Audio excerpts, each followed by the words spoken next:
बातचीत होती है तो हर कोई कह देता है बहुत आसान होता है, हमें कह देते हैं कि हमारे पास जनसंख्या बहुत है, इसके कारण हमको समस्या आ रही है।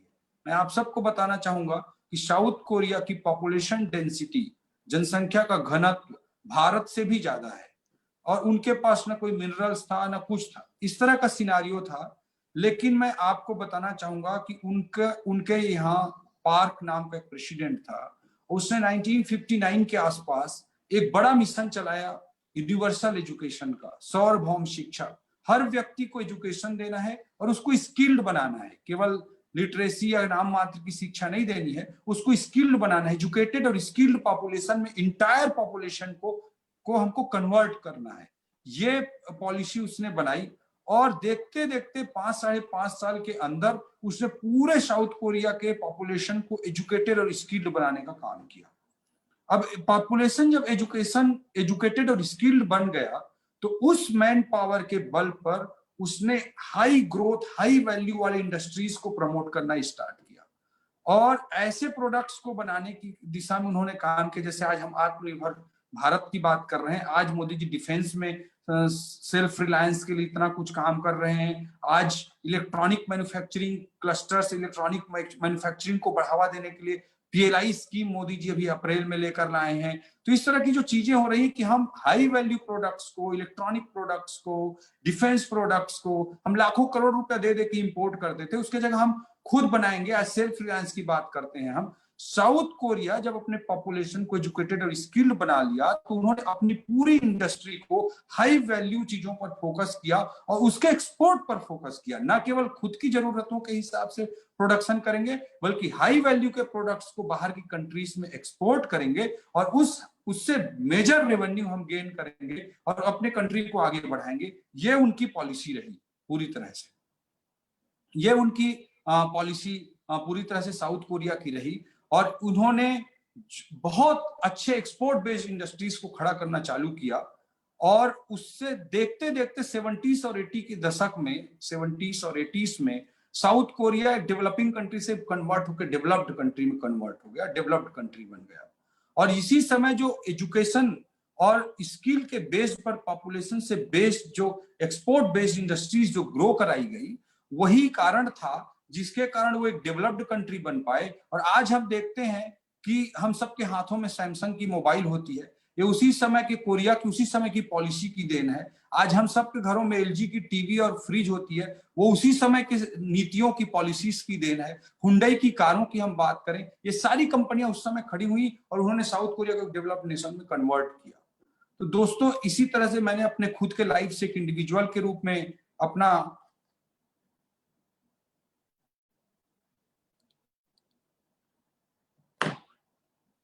एक इंडिविजुअल के रूप में एजुकेशन कैसे चेंज लाता है उस पर बात करी। वहीं एक कंट्री के पर्सपेक्टिव में हमने साउथ कोरिया की बात करी कि एक कंट्री का डेस्टिनी एजुकेशन के माध्यम से कैसे चेंज होता है। इस बात में किसी को कोई संशय नहीं है कि अगर हमारे भारत देश को भी आगे बढ़ाना है तो एजुकेशन ही इस पूरे ग्रोथ स्टोरी का बैकबोन होगा, इसमें किसी बात की कोई संदेह नहीं है। क्यों? भारत का पूरी तरह से ग्लोबल पावर बनना इस बात पर निर्भर करता है कि, जस्ट मिनट प्लीज,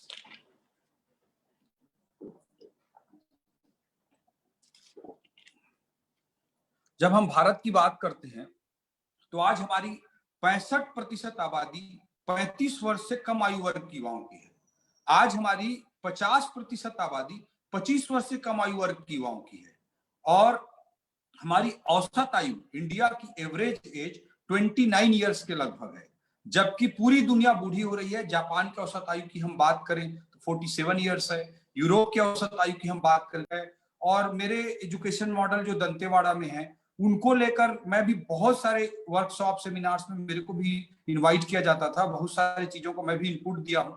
और ये सारे कंसल्टेशन, सारे डिलिब्रेशन, सारे इंटेलेक्चुअल एक्टिविटी करके हर तरह के हजारों लाखों इंटरेक्शन करने के बाद नेशनल एजुकेशन पॉलिसी को 34 साल बाद भारत में लाया गया है। तो दोस्तों इस एजुकेशन पॉलिसी में कुछ जो बातें मुझे बहुत इंप्रेस करती हैं, अच्छी लगती हैं, उनको भी मैं जिक्र करूंगा और मेरी दृष्टि में जो चैलेंजेस आने वाले समय में क्या है उसकी भी मैं बात करना चाहूंगा। जो सबसे आप सबको पता है कि एक तो एचआरडी मिनिस्ट्री का नाम बदलकर अब एजुकेशन मिनिस्ट्री कर दिया गया है। संसाधन वर्ड को एप्रोप्रिएट नहीं माना है एजुकेशन पॉलिसी ने कि मानव को एक अलग स्तर के रूप में देखना है। हमको संसाधन, तो कोयला भी एक संसाधन होता है और खनिज भी एक संसाधन होता है, उससे मानव जो है और ऊपर की चीज है। इसलिए एचआरडी नाम को उपयुक्त न मानते हुए इस एजुकेशन पॉलिसी ने एजुकेशन मिनिस्ट्री का नामकरण, एचआरडी का नामकरण एजुकेशन मिनिस्ट्री के रूप में कर दिया है। दोस्तों, इसमें जो पहला चीज मुझे जो अच्छा लगता है उन पे मैं बात करूंगा। पहला जो बहुत अच्छी चीज जो मुझे लगती है कि एक तो फाउंडेशन कोर्स के रूप में प्री स्कूलिंग को बहुत अच्छे तरीके से डिफाइन किया गया है और इसको प्री स्कूलिंग को एजुकेशन का पार्ट बनाया गया है। तो आप सबको पता है कि पहले 10+2 का एजुकेशन मॉडल था स्कूलिंग के हिसाब से, अब ये बनकर 5+3+3+4 का हो जाएगा। और शुरू के जो 5 साल हैं उसमें अभी की जो क्लास 1 और क्लास 2 होता है, पहली क्लास और दूसरी क्लास होता है, उसके साथ प्री स्कूलिंग के 3 साल इंक्लूड करते हुए फाउंडेशन कोर्स के रूप में उसको परिवर्तित कर दिया जाएगा। और ये फाउंडेशन कोर्स न्यू का काम करेगी बच्चों के लिए। हम देखते थे कि प्राइवेट स्कूलिंग में KG1, KG2, नर्सरी अलग अलग चीजें हैं और प्री स्कूलिंग का एक सेटअप मॉडल होता था। लेकिन हमारे विशेषकर सरकारी स्कूलों में इसको लेकर समस्या थी, तो इसको आंगनवाड़ी लेवल पे भी उस तरह से प्री स्कूलिंग सिस्टमेटिक नहीं हो पाया था। तो उसके 3 सालों को और कक्षा 1 और कक्षा 2 को, इन दोनों को जोड़ते हुए 5 साल का एक फाउंडेशन कोर्स बना दिया गया है। ये एक इंपॉर्टेंट चीज है। इसमें बस्ते के बोझ को और ज्यादा रटा रटा के सिखाने वाली जो चीजें हैं उससे निजात दिलाते हुए लर्निंग बाय डूइंग, कर करके हम सीखें, बस्ते का बोझ ना हो, इजी एजुकेशन हो, जो फिनलैंड, नॉर्वे, स्वीडन के एजुकेशन मॉडल में चर्चा होती रहती है। तो उन सारी चीजों को इसमें सम्मिलित किया गया है और बस्ते का बोझ फॉर्मल एजुकेशन के बर्डन को कम करते हुए नेचुरल लर्निंग प्रोसेस पर जोर दिया गया है। और चूंकि क्लास 1-2 के 2 साल इसमें इंक्लूडेड है और पहले के 3 साल इंक्लूडेड है, इन 5 सालों में बच्चे के अगर व्यक्तित्व विकास पर ज्यादा फोकस किया जाएगा, जैसा कि न्यू एजुकेशन पॉलिसी लेकर चलती है, तो उसके बच्चों के ग्रोथ पर बहुत अच्छा इफेक्ट पड़ेगा। ये मेरा पहला पॉइंट है जो मुझे काफी इंप्रेस करता है। दूसरी चीज मैं बोलना चाहूंगा, जब हम मिडिल स्कूल की बात करते हैं, 6 ऑनवर्ड्स की हम बात करते हैं, तो वोकेशनल एजुकेशन सबसे इंपॉर्टेंट एस्पेक्ट के रूप में मुझे दूसरे नंबर पे दिखाई देता है। दोस्तों, आप किसी भी डेवलप्ड कंट्री में जाएंगे, किसी भी जगह जाएंगे, तो हर काम की वैल्यू ज्यादा अच्छी नजर आती है।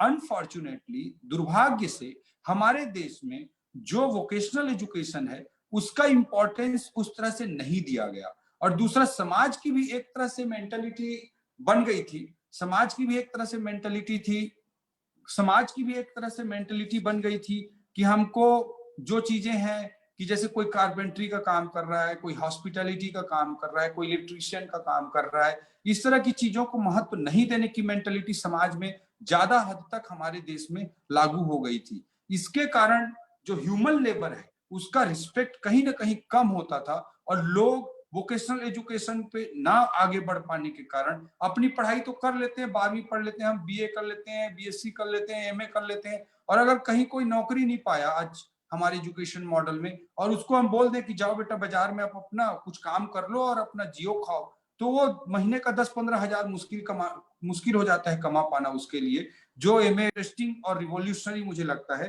पहले होता था कि हमको 4 साल का कोई कोर्स करना है कॉलेज में, तो हम जाएंगे 4 साल तक पूरा करेंगे, नहीं अगर बीच में छोड़कर चले गए तो कोई उसकी वैल्यू नहीं रहती थी।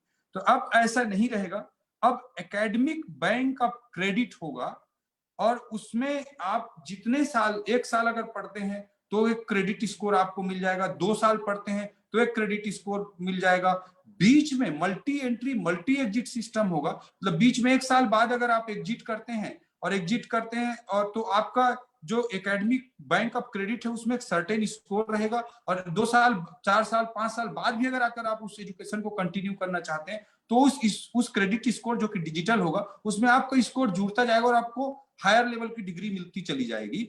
अगर 1 साल की आप पढ़ाई करते हैं तो सर्टिफिकेट कोर्स के लिए आप एलिजिबल होंगे, 2 साल की आप पढ़ाई करते हैं तो डिप्लोमा कोर्स के लिए आप एलिजिबल होंगे, 3 साल का कोर्स करते हैं तो बैचलर डिग्री के लिए आप एलिजिबल होंगे, 4 साल की आप पढ़ाई कर लेते हैं तो रिसर्च के साथ वाली वाली जो सर्टिफिकेट कोर्स होता है उसके लिए आप एलिजिबल होंगे। इस तरह की चीजों को इसमें अडॉप्ट किया गया है। Multi entry multi exit system अपने देश में इनोवेशंस को, स्वच्छंदता को, अपने व्यक्तित्व विकास को युवाओं में ज्यादा बढ़ावा देगा। अगर मान लीजिए मुझे इंजीनियरिंग करने का मन किया तो मैं इंजीनियरिंग कर रहा हूं, 2 साल तक मैंने इंजीनियरिंग किया, उसके बाद मुझे एक्टिंग बड़ा अच्छा लगा तो मैं, हो सकता है कि मैं एक्टिंग करने के लिए 2 साल 4 साल चला जाऊं, फिर मुझे लगा कि अपने एजुकेशन को कंटिन्यू करना चाहिए तो मैं वो भी कर सकता हूँ।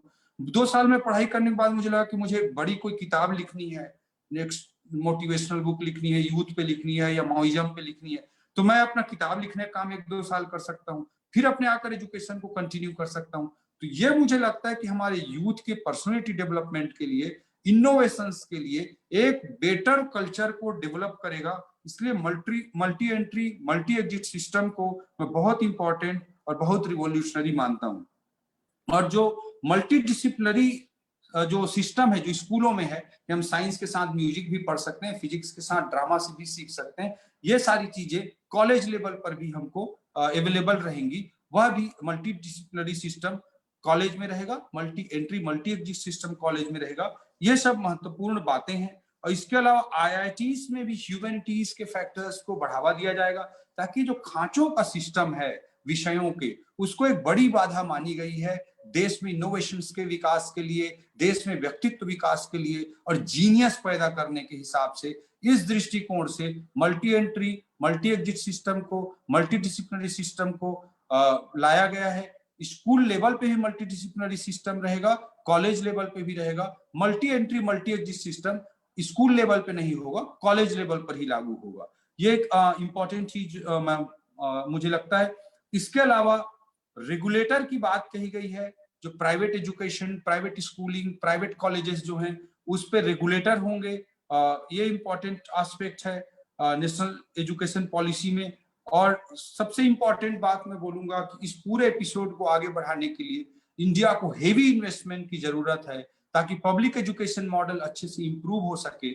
उस पॉइंट ऑफ व्यू से 6% ऑफ जीडीपी का टारगेट इसमें फिक्स किया गया है। अभी हार्डली हम 3% ऑफ जीडीपी के आसपास हैं। दुनिया के जितने भी डेवलप्ड कंट्री हैं, इवन हमारे जो पीयर कंट्रीज हैं, जो हमारे समानांतर डेवलपिंग कंट्रीज हैं, उनमें भी जीडीपी के ज्यादा परसेंटेज में एजुकेशन पर खर्च होते हैं। तो इसको बढ़ाने की बात कही गई है।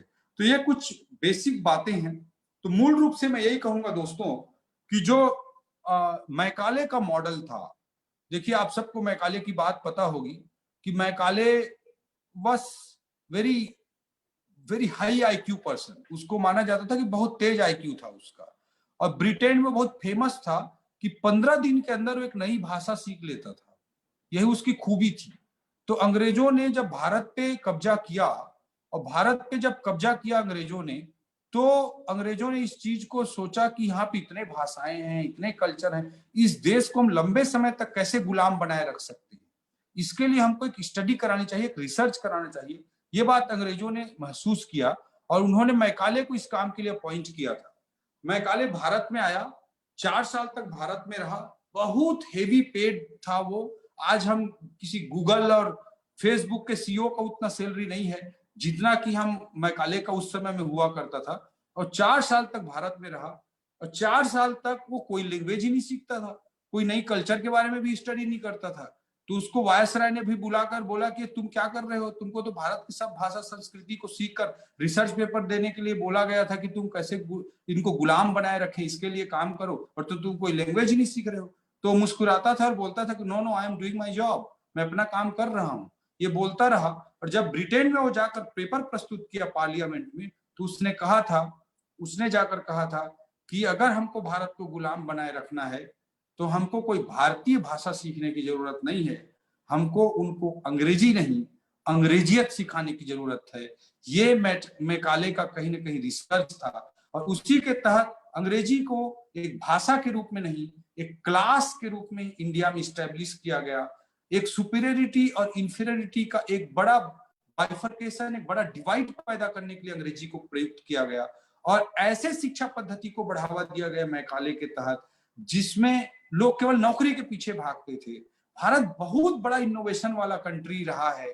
हमने जीरो तक इसका आविष्कार किया। हमने एस्ट्रोनॉमी की बात करें, हम आयुर्वेदा की बात करें, हम मैथमेटिक्स की बात करें, हमारे देश में बड़े बड़े इनोवेशंस होते रहे हैं। भारत ज्ञान प्रधान समाज था, नॉलेज बेस्ड सोसाइटी था। आज हार्वर्ड की और ऑक्सफोर्ड की जितनी प्रसिद्धि है उससे कई गुना ज्यादा हमारे नालंदा और तक्षशिला की प्रसिद्धि रही है। ऐसे नॉलेज बेस्ड सोसाइटी थे हम, ऐसे इनोवेशन पर बेस्ड सोसाइटी थे हम। हमने दुनिया को जीरो दिया, पूरे मैथमेटिक्स को में एक रिवॉल्यूशन लाए। तो आप इमेजिन कीजिए कि बिना जीरो के और बिना डेसिमल सिस्टम के कैसे मैथमेटिक्स हो सकती रही होगी। उस समय में जब रोमन, हम बचपन में रोमन पढ़ते थे, एक के लिए एक सिंगल डंडा लगाते थे, दो के लिए दो डंडा लगाते थे, तीन के लिए तीन डंडे लगाते थे, चार के लिए एक डंडा और वी लिखते थे, पांच के लिए एक वी लिखते थे। आप सबको याद है, आप सब जानते ही हैं। तो मैं यही कहूंगा कि इस तरह की रोमन पद्धति पहले प्रचलित थी मैथमेटिक्स में पूरी दुनिया में, ग्लोब पर।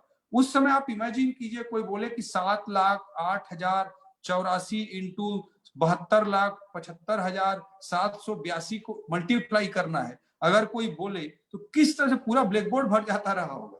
केवल जीरो के आविष्कार, डेसिमल सिस्टम के आविष्कार ने पूरे दुनिया के मैथमेटिक्स को रिवोल्ट करके दिखाया। ये भारत का इनोवेशन था। इस तरह के इनोवेटिव और नॉलेज बेस्ड सोसाइटी हम थे, तभी हमने 1500 सालों तक भारत, हम पहली शताब्दी के बात करें तो बाद की बात करें तो पहली शताब्दी से लेकर 15वीं शताब्दी तक भारत दुनिया की सबसे बड़ी अर्थव्यवस्था रहा है। ये अमेरिका तो 50-100 साल में इतना इतराता है कि ब्रिटेन 100-200 साल तक सबसे बड़ी इकोनॉमी रहा कि इतना इतराता था। भारत पहली शताब्दी से लेकर 15वीं शताब्दी तक दुनिया की सबसे बड़ी अर्थव्यवस्था रहा। क्यों रहा? क्योंकि हम इनोवेटिव सोसाइटी थे, हम नॉलेज बेस्ड सोसाइटी थे, हमारे समाज में बहुत सारी अच्छी चीजें थी। आज तरह तरह की नेगेटिव बातें, तरह तरह के वीकनेसेस हमारे सोसाइटी के बारे में गिनाई जाती हैं, उनकी ब्रांडिंग की जाती है। लेकिन आप इमेजिन कीजिए, अगर हम इतने ही खराब रहे, हम में इतनी ही कमजोरियां अगर रही होती तो 1500 सालों तक दुनिया की सबसे बड़ी अर्थव्यवस्था हम नहीं रहे होते। ये तो स्टडी करने का, दुनिया के सामने प्रोजेक्ट करने का एक तरीका है कि जो गुलाम रहे हैं, जो कॉलोनी रहे हैं, जो साम्राज्यवादी देशों के, पश्चिमी देशों के, उनको इस तरह से दिखाओ। स्लम डॉग मिलेनियम दिखाते हैं हम, तभी हमको ऑस्कर मिलता है। ये तो एक रणनीति रही है, एक साजिश रही है भारत जैसे देशों को नीचा दिखाने की। तो मैं यही कहना चाहूंगा कि हम नॉलेज बेस्ड सोसाइटी थे, इनोवेटिव सोसाइटी थे, दुनिया की में सबसे बड़ी अर्थव्यवस्था के रूप में 1500 सालों तक हमने पूरे ग्लोब में एक तरह से राज किया। अमेरिका तो 50-100 साल में उसकी हालत खराब हो रही है, या ब्रिटेन 100-200 साल में नीचे उतर आया, लेकिन भारत तो 1500 सालों तक सबसे बड़ी व्यवस्था रहा है। लेकिन मैकाले का जो सिस्टम आया, उसके बाद एक नौकरी के माध्यम के रूप में शिक्षा को देखा जाने लगा, और आज यही स्थिति हो गई कि हर व्यक्ति सरकारी नौकरी के पीछे ही भागने लगता है। और कहीं ना कहीं हम व्यक्ति के व्यक्तित्व विकास को, एक जीनियस पैदा करने को, एक इनोवेटर पैदा करने को, एक समाज का बड़ा रिवॉल्यूशन करने वाला व्यक्ति पैदा करने को हमारी शिक्षा व्यवस्था प्रोत्साहित नहीं कर पाती है। अभी भी हमारे सब लोगों को यही लगता है, पेरेंट्स के मन में सब जगह यही बैठ जाता है, मैकाले ने जो यहाँ पे जो जड़ें जमा कर गया है उसके कारण कि 98% और 99% का हेर फेर पूरी तरह से डे वन से स्कूल में चालू हो जाता है, और बच्चा कितना पैकेज पाया उसी से उसकी शिक्षा की सफलता और असफलता को आंका जाता है। आइंस्टीन अपने समय का कोई बहुत इंटेलिजेंट स्कूल का विद्यार्थी नहीं था स्कूल में, लेकिन वो एक जीनियस पैदा हुआ। हम बल्ब के आविष्कारक थॉमस अल्वा एडिसन की बात करें, उस स्कूल से रिजेक्टेड बच्चा था, वो इतना बड़ा साइंटिस्ट बना। तो इस तरह के जीनियस और इनोवेटर अगर हमको पैदा करना है, इस तरह के जीनियस और इनोवेटर अगर हमको पैदा करना है, तो मैकाले की सोच से और मैकाले के सिस्टम से बाहर निकालना पड़ेगा। इस दृष्टिकोण से मैं न्यू एजुकेशन पॉलिसी के बहुत सारे अच्छे बिंदुओं को रिवोल्यूशनरी मानता हूं। और मैं यही कहना चाहूंगा कि जो इसमें सबसे बड़ा चैलेंज है, पूरे भारत के सामने जो सबसे बड़ा चैलेंज है, वो है डिवाइड का, वो है एक गरीब और एक अमीर के बीच के भेद का।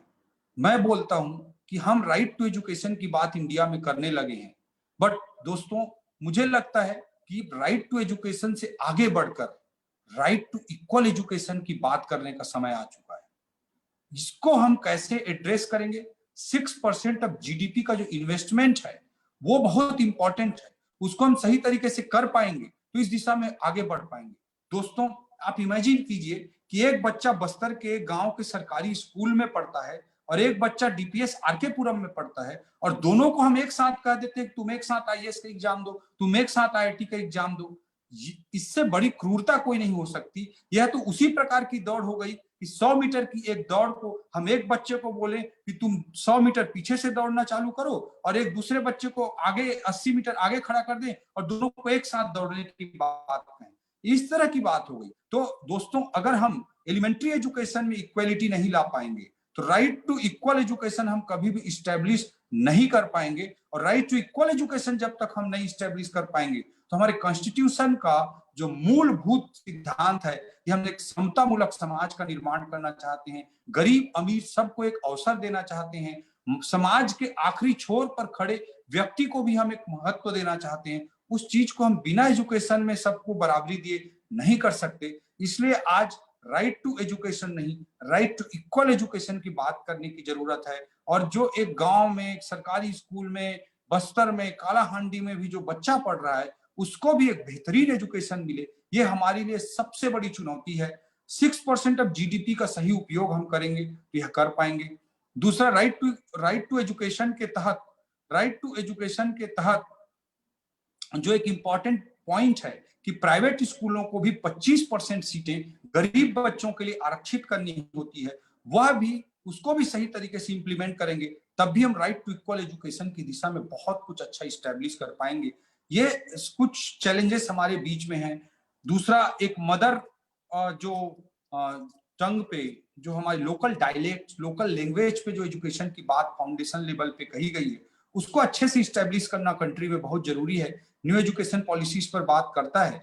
मैं भी इस बात का बड़ा दृढ़ विश्वास करता हूं कि किसी भी व्यक्ति के इनिशियल लर्निंग को उसके लोकल डायलेक्ट में इस्टेब्लिश करना चाहिए। हम देखते हैं कि 100 में से बमुश्किल ट्राइबल क्षेत्रों के 20 बच्चे ही हायर एजुकेशन तक पहुंच पाते हैं, वरना एजुकेशन से इंटरेस्ट ही बच्चे खो देते हैं ट्राइबल एरिया के बच्चे। क्यों? क्योंकि हम, जैसे मैं बस्तर की बात करता हूं, मैं बस्तर में दंतेवाड़ा में कलेक्टर रहा, वहां पे मैं देख रहा हूं यार कि जो लोग जंगलों के बीच में पूरा जिंदगी जीते रहे उनको हम ग का गमला सिखाते रहे, जो झरने का पानी पीते थे उनको न का नल सिखाते रहे, जो लोग जिनके पूरे खानदान ने जहाज नहीं देखा है उनको जा का जहाज पढ़ाते रहे। इस तरह के पढ़ाने और रटाने की जो परंपरा है उसको खत्म करने की जरूरत है। हमने दंतेवाड़ा में पूरा अल्फाबेट चेंज किया था, प्राइमर्स पूरे चेंज किए थे। आ का अर मतलब रास्ता, आ का आक, आक मतलब पत्ता, ई का इत्ता, इत्ता मतलब इमली, ई का ईरू, ईरू मतलब महुआ। इस तरह की चीजों को स्टेब्लिश किए थे। और महर्षि अरविंद ने भी कहा है कि किसी भी बच्चे की अगर इनिशियल लर्निंग अच्छी हो जाती है तो एक नहीं वो 20 भाषाएं सीख सकता है। भाषा सीखना एक विषय है, लेकिन उसको शुरू की लर्निंग में ही थोप देना उसको एजुकेशन से ही विमुख कर देता है। इसके सारे साइंटिफिक स्टडीज भी हैं। तो मैं ये कहना चाहूंगा कि किसी भी बच्चे की इनिशियल लर्निंग, उसका इनिशियल एजुकेशन लोकल लैंग्वेज नहीं लोकल डायलेक्ट में होनी चाहिए। बस्तर के बच्चे को गोंडी हल्बी में हम सिखाएं, हम जहां पे जो ट्राइबल डायलेक्ट है उससे हम उसका स्टार्ट करें, और वहां से उसको हिंदी की यात्रा, उसके बाद अंग्रेजी, फ्रेंच, जर्मन, सब तरह की यात्रा हम उसको करा सकते हैं। पहले जमाने में हम देखते थे राजा राम मोहन राय जी जैसे लोग थे, स्वामी विवेकानंद जी जैसे लोग थे जिनकी 15-15, 20-20 भाषाओं में पकड़ हुआ करती थी। तो रियल एजुकेशन व्यक्ति को लर्निंग कराता है, एक लैंग्वेज एजुकेशन नहीं होता है, लर्निंग एजुकेशन होता है। और वो लर्निंग एबिलिटी अगर हम बच्चे के अंदर पैदा कर पाए तो एक नहीं वो 20 भाषा सीख सकता है। और हमारे समाज और देश की जो अंग्रेजी को लेकर समस्या है, अंग्रेजी को लेकर मैं मानता हूं कोई समस्या नहीं है। मूल जो समस्या है वो अंग्रेजियत को लेकर है। इस मानसिकता से हमारे समाज को, हमारी शिक्षा व्यवस्था को, हमारे देश को बाहर निकालने की जरूरत है। अंग्रेजी, फ्रेंच, जर्मन एक भाषाएं हैं, और एक भाषा सीखना सिखाना कोई बहुत बड़ी बात नहीं है, लेकिन मूल विषय है कि इस अंग्रेजियत की मानसिकता से हम दूर करें। ये न्यू एजुकेशन पॉलिसी बात करता है कि हम फाउंडेशन लेवल पे लोकल डायलेक्ट लोकल लैंग्वेज में हम एजुकेशन को बढ़ावा देंगे, लेकिन इसको सारे लेवल पे बराबर इंप्लीमेंट करना जरूरी है। चाहे प्राइवेट एजुकेशन हो, प्राइवेट स्कूल हो, सरकारी स्कूल हो, सब जगह इस तरह के थ्योरीज को स्टैब्लिश एक साथ करने की जरूरत है। क्योंकि ये लोकल लैंग्वेज और लोकल डायलेक्ट के नाम पे कोई विभेद की सीमा, विभेद का एक दीवार ना खड़ा हो जाए, इस बात की हमको चिंता करने की जरूरत है। ये कुछ चैलेंजेस मैं मानता हूं। और देखिए, पॉलिसी बहुत अच्छी है, इसमें कोई बात नहीं है। मैकाले से काफी दूर हटकर हम सोच रहे हैं। डेवलप्ड कंट्री के जो बेस्ट प्रैक्टिसेस हैं, मल्टी डिसिप्लिनरी सिस्टम हम बात करें, कि हम multi entry multi exit system की हम बात करें, या हम वोकेशनल एजुकेशन और ह्यूमन लेबर को रिस्पेक्ट देने की बात करें, या डेवलप्ड कंट्रीज के बहुत अच्छे कुछ प्रैक्टिसेस जो फिनलैंड, स्वीडन, नॉर्वे, इन सब कंट्रीज में जो हम देखते हैं वो सबको भी अडॉप्ट किया गया है। और मैकाले के एजुकेशन सिस्टम से बाहर निकल करके भारत को एक नॉलेज बेस्ड सोसाइटी जो पहले हुआ करता था उसी तरह से नॉलेज बेस्ड सोसाइटी बना करके एक ग्लोबल पावर बनाने की दिशा में भी बहुत इंपॉर्टेंट स्टेप्स है, मैं मानता हूं। और लेकिन मूल बात है कि इसको हम इंप्लीमेंट कितने अच्छे तरीके से कर पाते हैं, इस पर मूल बात निर्भर करेगी। 6% ऑफ जीडीपी तत्काल आवंटित करना एक चुनौती रहेगी, और मुझे पूरा विश्वास है कि मोदी जी के नेतृत्व में देश में ये भी होगा।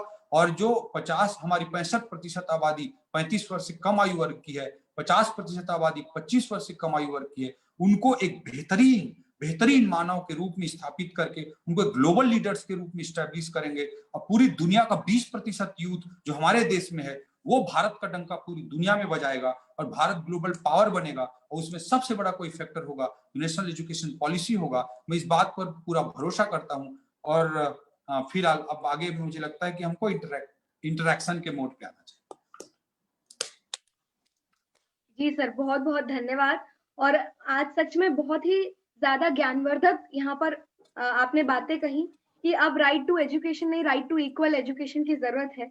और हमें तकलीफ अंग्रेजी से नहीं, अंग्रेजियत से है। और अगर भारत को आगे बढ़ाना है तो हमें भारत की बैकबोन यूथ को सही एजुकेशन से जोड़ना होगा।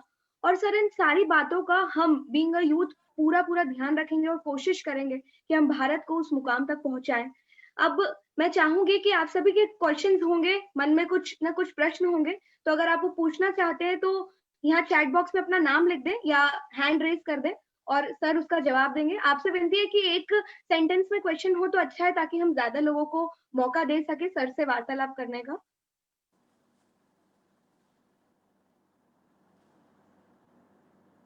जी, जो भी क्वेश्चन पूछना चाहते हैं वो हैंड रेज कर दें। 3 हैंड रेज किए हुए हैं।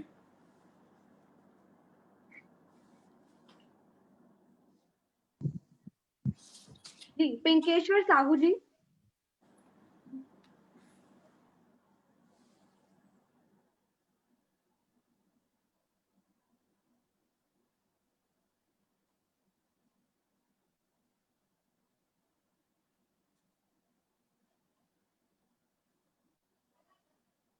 सर अनम्यूट कर लीजिए अपना। मैंने अनम्यूट कर लिया मैंने। हेलो, आवाज आ रही है?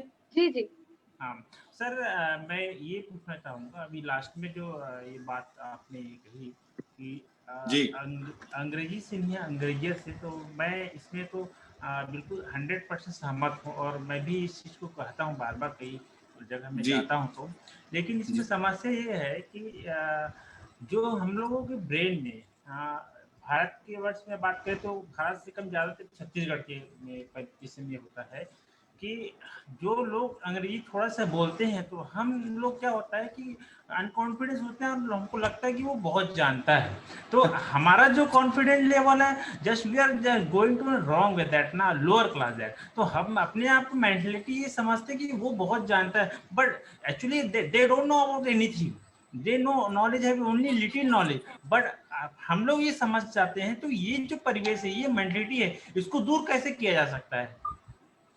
देखिए, अच्छी अंग्रेजी सीखकर मैं यही कहना चाहूंगा कि किसी चीज का हम अगर विरोध करते हैं तो उस चीज को हमको सबसे मजबूती से उस पर सामने आना चाहिए। ठीक है, अंग्रेजी नहीं बोलना एक चीज है, लेकिन अंग्रेजी नहीं सीखना एक कमजोरी है, मैं खुद कहना चाहूंगा।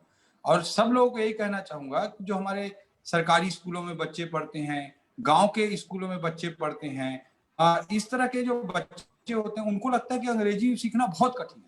तो इस चीज को हमको ये समझना चाहिए कि केवल एक भाषा की बात है और भाषा को आसानी से सीखा जा सकता है और अच्छी अंग्रेजी हम आसानी से सीख सकते हैं अगर हमारी नॉर्मल लर्निंग, नॉर्मल व्यक्तित्व सामान्य है तो अंग्रेजी सीखना बड़ी बात नहीं है। और जब हम कोई भी चीज को चालू करते हैं, शुरू में एक भोकाल हो सकता है, बट उस चीज को बहुत आसानी से आप हैंडल कर सकते हैं और उसके बाद आपको लगने लगा कि it's just a part of education और पार्ट ऑफ लर्निंग। तो उस हिसाब की मेंटलिटी हम अच्छी अंग्रेजी सीखकर ही अपने अंदर कॉन्फिडेंस को विकसित कर सकते हैं। तो ये मैं एक चीज कहना चाहूंगा। दूसरा, पॉलिसी के लेवल पे जो बढ़ावा दिया जाता है बहुत ज्यादा तरीके से एक भोकाल जो बनाया जाता है। जैसे मैं आईएएस के इंटरव्यू की बात करूं, आईएएस के इंटरव्यू में भी कुछ कई बार इस तरह की सिचुएशन कई जगह, हर बार नहीं बोलूंगा, कई जगह कुछ लोगों को फेस करनी पड़ती है, इस तरह की चीजें हैं। या कई बार इस तरह के कई कंपटीशन में कई जगह होता है, तो उसको एक पॉलिसी के तहत उसको थोड़ा सा नॉर्मलाइज किया जाए। ये मानसिकता कि भाई अंग्रेजी तो ठीक है, लेकिन अंग्रेजियत की मानसिकता देश में नहीं चलेगी, ये हमारे पॉलिसी मेकर्स और हम सबको भी ये सुनिश्चित करना पड़ेगा। तब धीरे धीरे जो हमारे रूरल क्लास है, जो नॉन इंग्लिश स्पीकिंग क्लास है, जो खान मार्केट गैंग से बाहर की दुनिया है, उसका कॉन्फिडेंस ज्यादा अच्छा बढ़ पाएगा। Thank you sir. अगला सवाल है आर्यन जी रॉड का। आर्यन रॉड जी, और भी जो सवाल करना चाहते हैं आपसे निवेदन है कि एक सेंटेंस में सवाल पूछें, और जो भी सवाल है मतलब अपना नाम आप वहां पर लिख दें। जो भी सवाल करना चाहते हैं वो अपना नाम चैट बॉक्स में लिख दें। नमस्कार जी, नमस्कार आर्यन। हाँ जी, तो मैं यहाँ पर एक सीबीएसई स्कूल में टीचर हूँ, तो फिर तो एनईपी 2020 इसका क्या भूमिका रहेगी सीबीएसई में? क्योंकि जैसे कि हम लोग, मैं आईटी का टीचर हूँ, +2 लेवल में पढ़ाता हूँ, तो यहाँ पर यही होता है कि एक जो इंग्लिश मीडियम होता है ना, हम लोग का होता है कि पहले से आप इंग्लिश में बोलना है।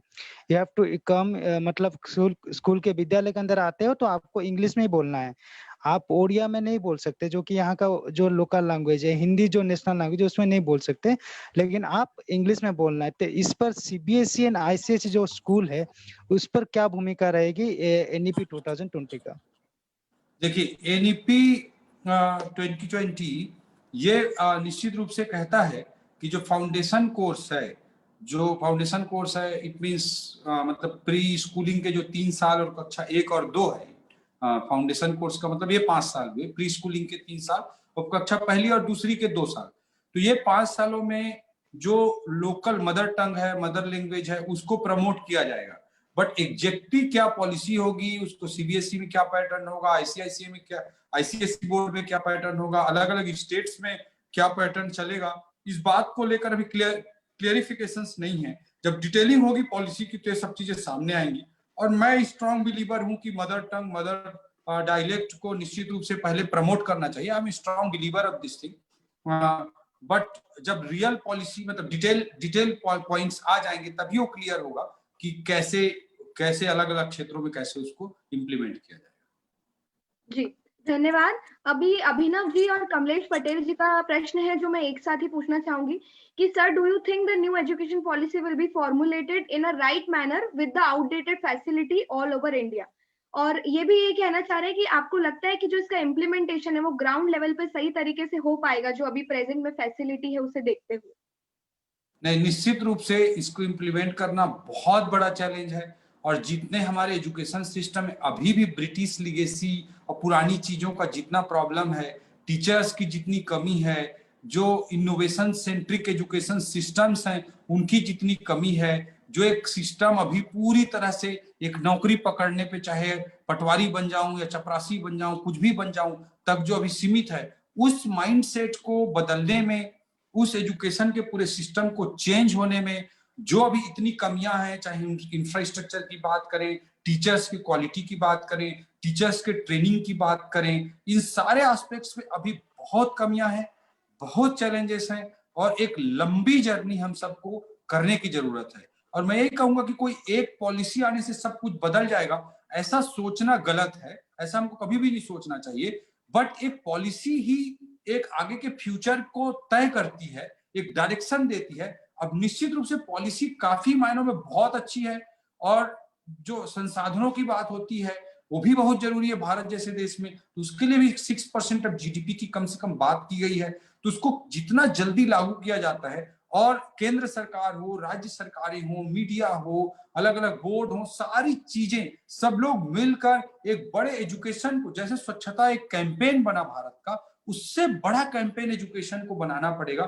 तब जाकर के हम जो एजुकेशन पॉलिसी में जो भावना है, जो सपना है उसका, उन चीजों को इंप्लीमेंट कर पाएंगे। निश्चित रूप से एक बड़ा चैलेंज है, बट एक पॉलिसी तो शुरुआत होती है और वो शुरुआत अच्छी हुई है। और मैं उम्मीद करता हूं कि हम सब लोग मिलकर एक अच्छी दिशा में देश के एजुकेशन सिस्टम को, देश को और समाज को ले जा पाएंगे।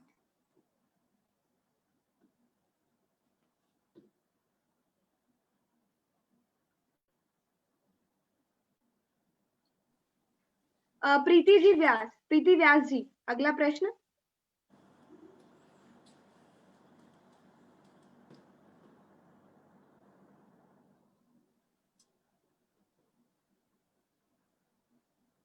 प्रीति व्यास जी यहाँ है?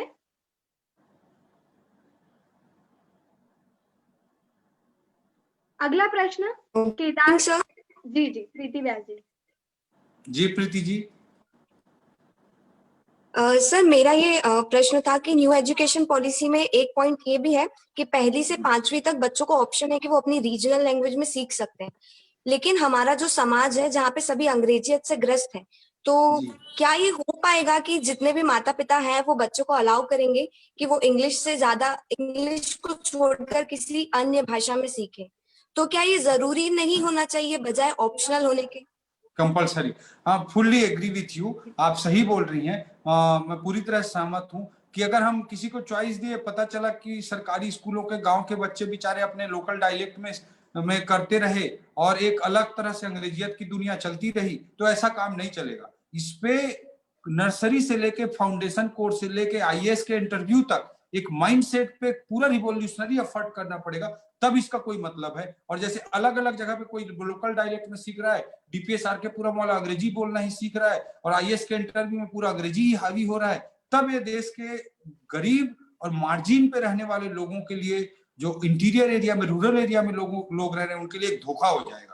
तो इस बात को हमको समझते हुए एक स्ट्रिक्ट और स्ट्रेट फॉरवर्ड पॉलिसी लानी पड़ेगी, चाहे वो सीबीएसई स्कूल हो, चाहे वो आईसीएसई बोर्ड हो, चाहे डीपीएस आरकेपुरम दिल्ली का स्कूल हो, चाहे वो बस्तर और कालाहांडी का स्कूल हो। एक कॉमन चीज, एक कॉमन प्लेटफॉर्म पे आनी चाहिए, तभी उसका इंपॉर्टेंस है। और इसको, इस मानसिकता को खत्म करने की ओवरऑल एक कैंपेन होना चाहिए, तभी अच्छे रिजल्ट आएंगे। और मैं बार बार कहता हूं कि अंग्रेजी से प्रॉब्लम नहीं है, अंग्रेजी बेहद जरूरी है। अंग्रेजी को एक भाषा के रूप में हमको सिखाना है, तभी ग्लोबल वर्ल्ड में हमारे यूथ ज्यादा अच्छा फायदा ले पाएंगे ग्लोबल अपॉर्चुनिटीज का। उस बात को भी हमको ध्यान रखना है, लेकिन एक कॉमन पॉलिसी होना चाहिए। आपको, आपके पॉइंट से मैं पूरी तरह से सहमत हूं। जी धन्यवाद। अगला प्रश्न है वरुण जी मिश्रा का।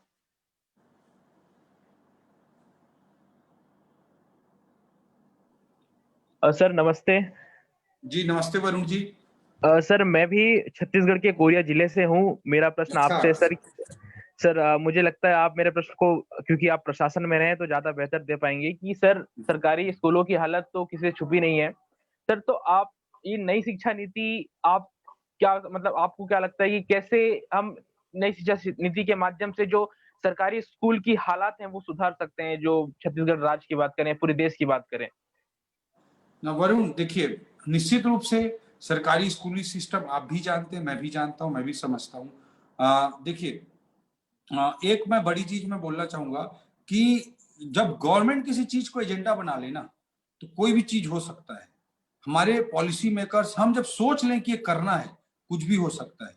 आप दंतेवाड़ा कभी जाइएगा, हम लोगों ने भगवान की कृपा से कुछ अच्छा काम किया, उसको जरूर आप गहराई से डेप्थ में जाकर देखिएगा। हम लोगों ने वहां जैसे एक एजुकेशन सिटी बनाई है। एजुकेशन सिटी में अराउंड 7,000 बच्चे एक कैंपस में एक साथ बिना कोई फीस के 98, 99%, 95, 96, 98% बच्चे ट्राइबल बच्चे होते हैं वहां पे, वो बच्चे फ्री में एजुकेशन, क्वालिटी एजुकेशन ले रहे हैं। तो हमारी अगर इच्छा शक्ति हो तो हम बेटर क्वालिटी के हम स्कूल, बेटर क्वालिटी के कॉलेज इस्टेब्लिश कर सकते हैं। हमारे आईआईटी भी तो सरकारी ही हैं, आईएम भी तो सरकारी ही हैं, केंद्रीय विद्यालय, नवोदय विद्यालय भी तो सरकारी ही हैं। इस बात से कोई इनकार नहीं कर सकता। और हमको एक कमिटमेंट से आगे बढ़ने की जरूरत है। आप कभी भी जाकर दंतेवाड़ा में एजुकेशन सिटी देखिए, उसको केपीएमजी ने वर्ल्ड के 100 बेस्ट इंफ्रास्ट्रक्चर की सूची में, एजुकेशनल इंफ्रास्ट्रक्चर की सूची में शामिल किया। आप वहां पे जाकर देखिए, आस्था में जो बच्चे हैं, उनके माँ बाप संडे के दिन बहुत सारे बच्चों के माँ पिताजी मिलने आते हैं। उन कई लोगों के तन पर ढकने के लिए ठीक से कपड़ा नहीं होता है, लेकिन बच्चे का जिस तरह से ग्रोथ हो रहा है, वो जिस तरह की क्वालिटी एजुकेशन से, जिस कॉन्फिडेंस से आगे बढ़ रहा है, तो आप उसको देखकर परिवर्तन हो सकता है, इस बात को स्वीकार करेंगे। मैं एक नाम बोलना चाहूंगा, सुकालू मंडावी। सुकालू मंडावी की कहानी आपको बताना चाहूंगा। जब मैं कलेक्टर दंतेवाड़ा होता था, तो उसके पिताजी की पहले ही डेथ हो चुकी थी, केवल उसकी माँ थी। और वो हमने एक प्रोजेक्ट चालू किया था, नन्हे परिंदे प्रोजेक्ट होता था कि जो नवोदय विद्यालय है नवोदय विद्यालय में आप देखेंगे कि अमीर लोगों के बच्चे ही ज्यादा पहुंच पाते हैं। एक्चुअल जो गांव में गरीब मजदूर है उसका बच्चा नहीं पहुंच पाता। तो ऐसे बच्चे जिनके माँ बाप गरीब मजदूर रहते थे, ठीक से तन ढकने के लिए कपड़ा नहीं होता था, वैसे बच्चों को हम सेलेक्ट करते थे और उनको नन्हे परिंदे के तहत 5वीं क्लास की रेगुलर स्कूलिंग के साथ साथ नवोदय विद्यालय सैनिक स्कूलिंग के लिए उनको कोचिंग देते थे। और उस एज में 1 साल तक अगर आप अच्छे से बच्चे को ट्रेन करें तो उस समय उस एज में माइंड इतना फर्टाइल होता है कि 1 साल में बच्चा बहुत अच्छे से कैचअप कर लेता है। और आप देखेंगे कि नन्हे परिंदे से लगातार 8-10 सालों से वहां पे देखेंगे तो नवोदय की 80 में से 65, 70, 75 सीटें यही गरीब माँ बाप के बच्चे कैप्चर करते आ रहे हैं। उसी में एक बच्चा था सुकालू मंडावी, जिसके पिताजी तो पहले ही नहीं थे, लेकिन उसी बीच में उसका सिलेक्शन हुआ, नवोदय विद्यालय में भी सिलेक्शन हुआ, सैनिक स्कूल में भी उसका सिलेक्शन हुआ और उसके माँ जी का उसी समय देहांत हो गया। तो अब बिना माँ पिताजी के बच्चा हो गया था हमारा सुकालू। तो वो सुकालू को फिर हम लोगों ने 1-2 CSR वगैरह से उसके नाम पे कुछ पैसे 2.5 लाख रुपए FD कराए, 50,000 रुपए करंट अकाउंट पे डलवाए और इतना ब्राइट बच्चा था, उसको मैंने बुला के बोला कि बेटा तेरे नाम पे 2.5 लाख रुपए की FD है, तू जब 12वीं पास होकर नवोदय विद्यालय में एडमिशन ले लिया था, 12वीं तक तो ज्यादा खर्चा होना नहीं था, 50,000 के करंट अकाउंट के पैसे से उसका काम चल सकता था, बाकी 2.5 लाख रुपए 12वीं पढ़ते तक 5 लाख रुपए हो जाना था। तो तुम इस अच्छे से पढ़ाई करो, इस 5 लाख रुपए से तुम कुछ भी पढ़ाई आगे कर पाओगे। इसको उसके फ्यूचर एजुकेशनल फ्यूचर को हमने सिक्योर किया। बच्चा इतना ब्राइट था, इतना मेहनती था, इतना जबरदस्त था, 12वीं के बाद वो BHU में पढ़ाई कर रहा है। बनारस हिंदू यूनिवर्सिटी में सुकालू मंडावी दंतेवाड़ा का एक ट्राइबल बच्चा जिसके माँ पिताजी दोनों इस दुनिया में नहीं है, वो नन्हे परिंदे के माध्यम से नवोदय की परीक्षा पास किया, नवोदय विद्यालय बारसूर में 12वीं तक पढ़ाई किया और आज बनारस हिंदू विश्वविद्यालय का स्टूडेंट है। ये लाइव एग्जांपल की मैं बात कर रहा हूं जो मेरी आंखों के सामने घटित हुआ है। तो इस तरह से लोगों के जीवन में परिवर्तन सरकारी सिस्टम से किया जा सकता है। प्राइवेट सिस्टम एक लिमिटेड स्पेस को ही अवेलेबल रहेगा, वो डिवाइड बना रहेगा, लेकिन जब हम एक अभियान बना लेंगे, एक कमिटमेंट से आ जाएंगे और 6% ऑफ GDP रियल सेंस में क्वालिटी एजुकेशन के लिए खर्च करेंगे, तो जो समाज के आखिरी छोर पर खड़े लोग हैं उनको भी गुणवत्तापूर्ण शिक्षा और गुणवत्तापूर्ण जीवन और बेहतरीन फ्यूचर बना सकते हैं। क्षमता सब में होती है, प्रतिभा सब में होती है, प्रतिभा और क्षमता की कोई कमी नहीं होती है। जो minds of margins are not the marginal minds, एक बहुत फेमस वाक्य है कि जो समाज के मार्जिन पे खड़ा व्यक्ति है उसका दिमाग मार्जिन वाला नहीं है। दिमाग सबका बराबर है, प्रतिभा सबके पास है, केवल उसको अवसर देने की और सही समय पे हैंड होल्डिंग करने की जरूरत है। और इसको एक अभियान के रूप में कमिटमेंट से 6% ऑफ GDP को इन्वेस्ट करते हुए करेंगे तो निश्चित रूप से बड़ा परिवर्तन आएगा। निश्चित रूप से एक समस्या होती है कि हमारे देश में वोट बैंक की पॉलिटिक्स कई बार बहुत ज्यादा लोग करने लग जाते हैं, तो फ्री में ये बांट दो वो बांट दो, ये चलता है। लेकिन एजुकेशन में जो इन्वेस्टमेंट होता है उसका जो रिजल्ट आता है उसमें समय लगता है, तो शायद सीधा जेब में लोगों को पैसा नहीं जाता, तो उससे किसी पॉलिटिक्स को उतना फायदा तो नहीं होगा, लेकिन लॉन्ग टर्म में सोसाइटी को, पॉलिटिक्स को, सबसे अगर किसी को फायदा हो सकता है तो एजुकेशन से हो सकता है। तो इसलिए एजुकेशन कई लोगों की प्रायोरिटी में नहीं रहता है, कई गवर्नमेंट की प्रायोरिटी में नहीं रहता है, लेकिन जब जिस तरह से न्यू एजुकेशन पॉलिसी बात कर रहा है और इस दिशा में सही मायनों में हम काम करेंगे तो एक बड़ा परिवर्तन आ पाएगा और एक्चुअल रियल परिवर्तन, रियल ग्लोबल पावर बनने की दिशा में वो मास्टर स्ट्रोक होगा भारत के लिए। जी धन्यवाद सर। अगला सवाल है केदार जी कुमावत का, उसके बाद अमर जी जायसवाल तैयार रहे। जय हिंद सर। जी केदार जी। सर मेरा प्रश्न इस प्रकार है कि आज बच्चों को लो एग्रीकल्चर पढ़ने के लिए दूर दूर जाना पड़ता है, तो क्या प्रत्येक जिले में भविष्य में ऐसे महाविद्यालय खोले जाएंगे कि जहां पर सभी विषय की वो पढ़ाई कर सके? देखिए महाविद्यालय की शिक्षा जितने पास में अवेलेबल हो सके उतना जरूरी है, लेकिन उससे भी ज्यादा मैं जरूरी समझता हूं कि महाविद्यालय की शिक्षा प्राप्त करने के बाद बच्चा एक अच्छी स्थिति में पहुंच सके, इसकी गारंटी हो महाविद्यालयीन एजुकेशन की। बड़े बड़े डेवलप्ड कंट्री में हम देखते हैं कि स्कूल तक का एजुकेशन पूरा फ्री होता है, सबको अवेलेबल होता है और लगभग एक बराबर का elementary education, primary education, school education available होता है। लेकिन जो कॉलेज लेवल एजुकेशन होते हैं उसमें जो कॉलेज लेवल एजुकेशन जो होता है उस कॉलेज लेवल एजुकेशन में काफी महंगा होता है बहुत सारी जगहों पे। लेकिन हम क्या है, हर जगह कॉलेज खोल दें, उस पढ़ाई से कोई बहुत ज्यादा फायदा अगर बच्चों को ना हो पाए तो मीनिंगलेस मैं मानता हूँ।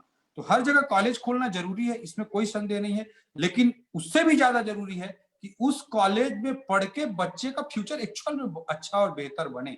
उस पर हमको चर्चा करना, परिचर्चा करना और उस पे हम परिवर्तन लाना महाविद्यालयीन शिक्षा पद्धति में, जिससे बच्चे के रियल लाइफ में उसके फ्यूचर में परिवर्तन हो सके, वो ज्यादा जरूरी मैं मानता हूँ। और दोनों पर काम करने की जरूरत है कि एक हमारा महाविद्यालयीन एजुकेशन इस तरह का हो कि महाविद्यालय से निकलने के बाद बच्चे के पास बहुत स्किल हो, बहुत अपॉर्चुनिटी हो, उसको हर जगह लोग इन्वाइट कर रहे हो, इस तरह का भी सिनेरियो होना चाहिए। और दूसरी ओर पास में जितने पास में महाविद्यालय अवेलेबल हो सके उसकी भी चिंता करनी चाहिए।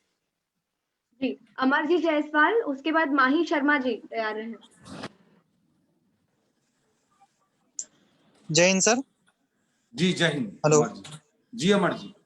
सर मेरा नाम अमर जायसवाल है और सर मैंने अभी जो OTA ऑफिसर्स ट्रेनिंग एकेडमी होती है सर, उसका SSB इंटरव्यू की तैयारी कर रहा हूँ सर। मेरा रिटर्न एग्जाम निकला है और सर जैसा आप सभी जानते हैं कि उसमें इंग्लिश का बहुत रोल है। तो एक क्वेश्चन तो सर मेरा है कि इंग्लिश से लेकर था, और दूसरा ये है कि सर आज भी हमारे देश में जो इमोशनल इंटेलिजेंसी है उसके ऊपर हमेशा IQ लेवल को माना जाता है।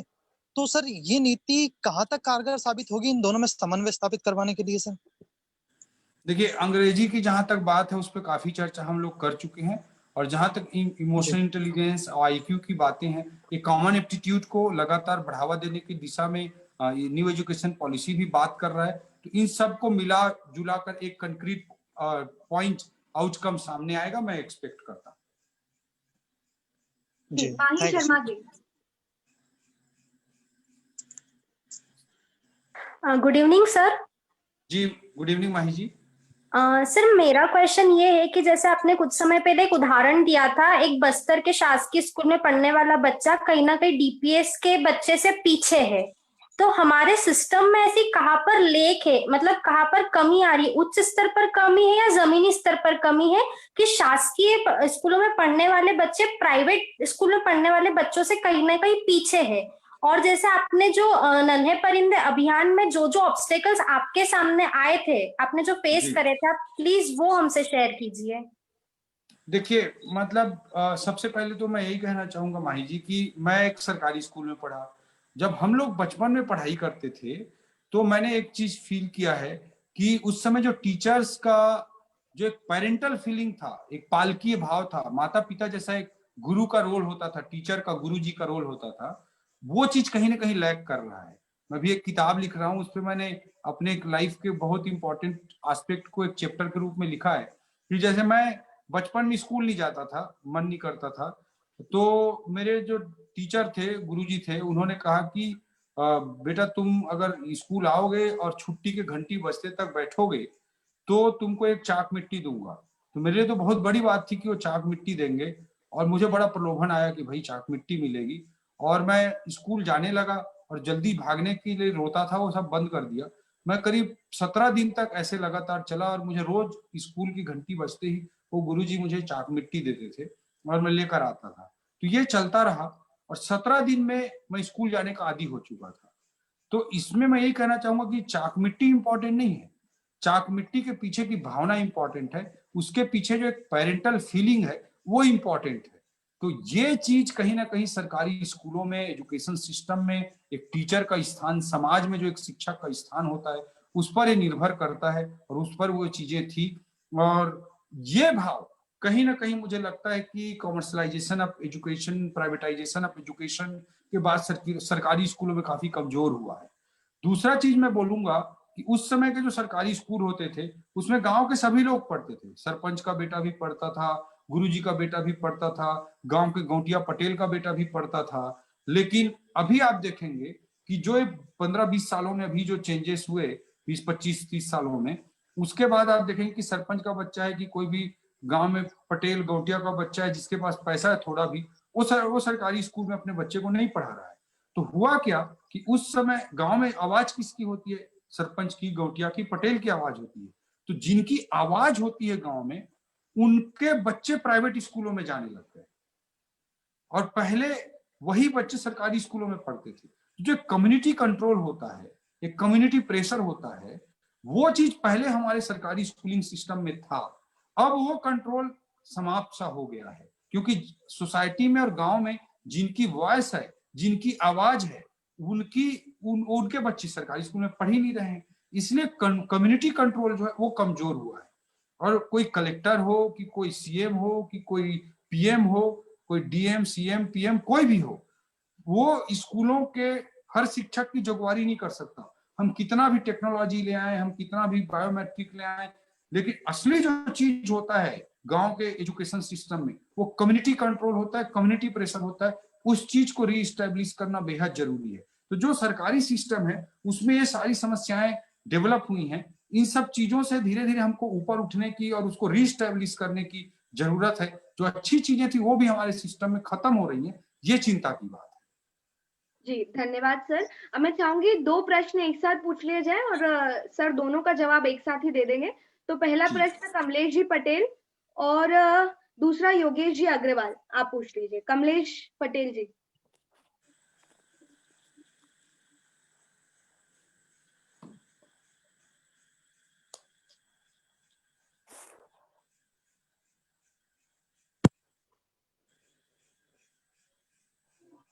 हेलो जी गुड इवनिंग सर, मैं कमलेश पटेल बोल रहा हूँ, जिला रायगढ़ छत्तीसगढ़ से। जी कमलेश, वेलकम। जी सर, मेरा सवाल ये था कि जैसा कि आई थिंक कि सर जो इकोनॉमी है किसी भी देश का और वहाँ की सर जो शिक्षा नीति है, दोनों कहीं ना कहीं एक दूसरे से रिलेटेड है सर, और दोनों का ही इम्पोर्टेंस है एक सोसाइटी में किसी भी कंट्री के। तो क्या आप ये सोचते हैं कि with the implementation of the new education national education policy 2020 ये भारतीय अर्थव्यवस्था को बूस्ट करने में फ्यूचर में मदद करेगा सर? जी मैंने पहले ही बोला कि साउथ कोरिया का एग्जाम्पल दिया कि कैसे उन्होंने एक एजुकेटेड और स्किल्ड सोसाइटी बनाया, अपने जो लोग थे उन सबको एजुकेटेड और स्किल्ड बना के कैसे हाई वैल्यू वाले इलेक्ट्रॉनिक प्रोडक्ट्स के मैन्युफैक्चरिंग को जो एक्सपोर्ट बेस्ड थे उनको बढ़ावा दिया।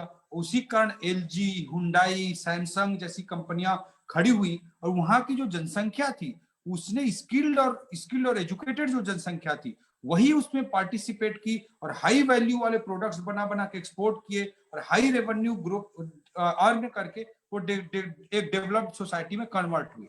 आज देखिए भारत में जो यूथ है वो सबसे इंपॉर्टेंट फेज पे है। अगर हम उसको सही तरीके से वोकेशनल एजुकेशन की जैसे बात की गई है, मल्टी डिसिप्लिनरी सिस्टम की बात कही गई है, या multi entry multi exit system की बात कही गई है, इन सारे चीजों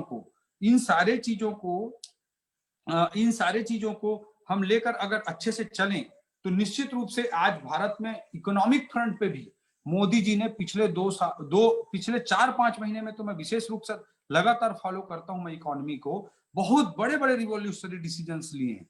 जैसे मैंने बात कही पीएलआई स्कीम की, प्रोडक्शन लिंक्ड इंसेंटिव स्कीम उन्होंने लॉन्च किया है इलेक्ट्रॉनिक मैन्युफैक्चरिंग के लिए, मोबाइल मैन्युफैक्चरिंग के लिए। आपको पता है कि एप्पल की फोन या सैमसंग की जो फोन है उसको एप्पल या सैमसंग नहीं बनाती है, बल्कि उसका कॉन्ट्रैक्ट मैन्युफैक्चरिंग होता है। और इस कॉन्ट्रैक्ट मैन्युफैक्चरिंग का हब चाइना बना हुआ है पिछले 15-20-25 सालों से।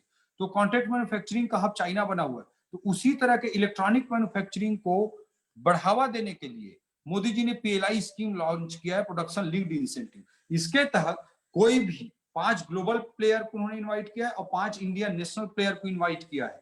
और इनमें से जो 5 प्लेयर आएंगे वो नया इन्वेस्टमेंट करते हैं, नया यूनिट लगाते हैं, नए लोगों को रोजगार देते हैं, नए यूथ को रोजगार देते हैं और अपना प्रोडक्शन बढ़ाते हैं। तो जो एक्स्ट्रा प्रोडक्शन होगा, इंक्रीज प्रोडक्शन होगा, उस पे 2 to 4%, 4 to 6% है इंसेंटिव मिलेगा, प्रोडक्शन लिंक्ड इंसेंटिव के रूप में। इस तरह से बूस्टअप एक तरफ मोदी जी इकोनॉमी को भी कर रहे हैं और जो इससे क्वालिटेटिव मैन पावर इस तरह की एजुकेशन पॉलिसी से बनकर आएगा। और इस तरह से इंडिया अगर कॉन्ट्रैक्ट मैन्युफैक्चरिंग का हब बनेगा, एपीआई सेक्टर में भी इसी तरह की पीएलआई स्कीम को मोदी जी ने लॉन्च किया है।